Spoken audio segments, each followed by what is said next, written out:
Hi, good morning. Good morning, Marianas. I apologize. We're having some connectivity issues here at the office. I don't know if it's... Oh, I don't know if it started yet.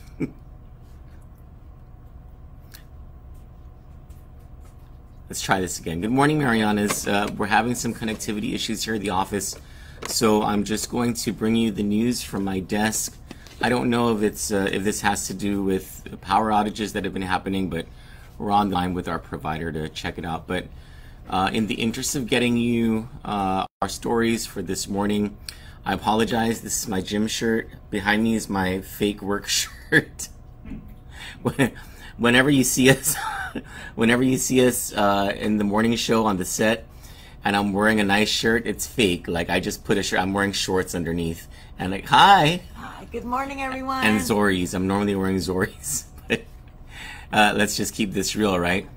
It is 6:07 a.m. on Tuesday, August 16, 2022. Thank you so much for joining me here. Danielle is at her desk. Johnny's at her desk.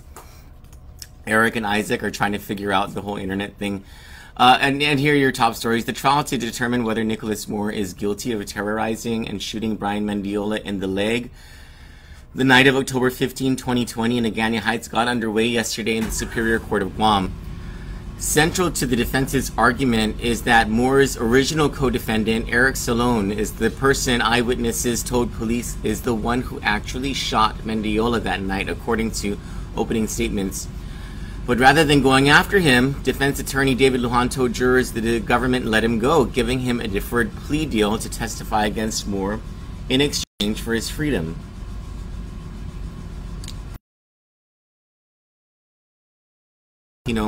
Continues today with prosecutor Grant Olin, expected to call his first witness to the stand at 10 a.m. I'll be there to cover.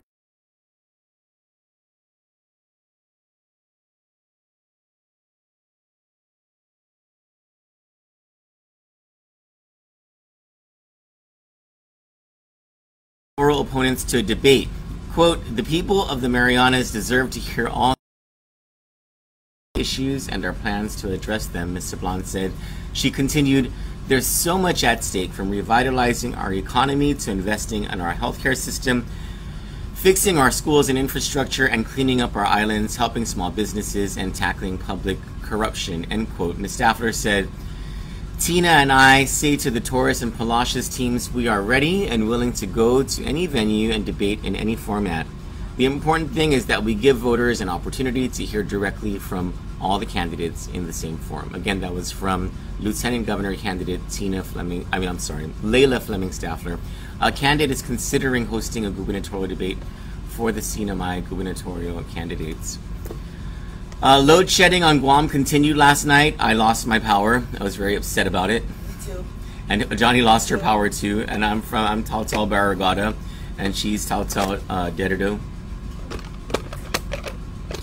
By the way, we were in Inarajan recently for a wedding, and there were no flies. Shout out to Events in Style. All of the flies, like they fly to Barragata and Derdo, I'm telling you.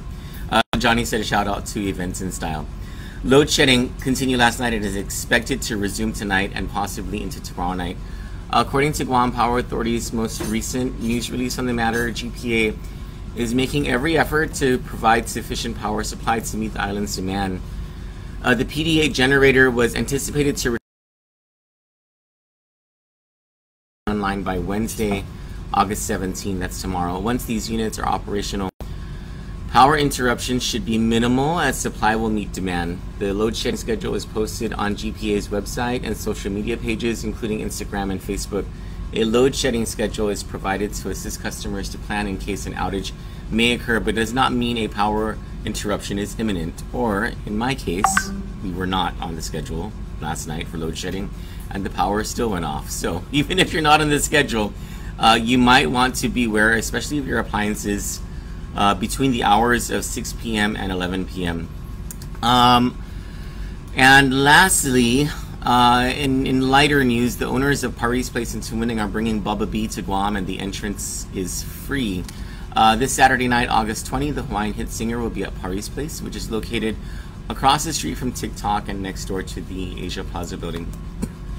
Today on Kandit, we'll as soon as GPA brings it out, we'll bring you the load shedding schedule, and then at 10 a.m. I'll be in court in the Tolentino courtroom for the continuation of the trial of Nicholas Moore.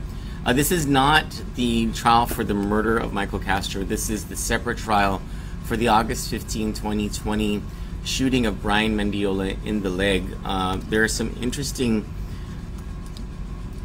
doubts that the defense attorney has raised, and also it would seem doubts that even the prosecutor has raised in his opening statement. And so we'll see whatever the forensic evidence is and the evidence that comes from the testimony of the witnesses. The first witness, who Mr. Olan, the prosecutor,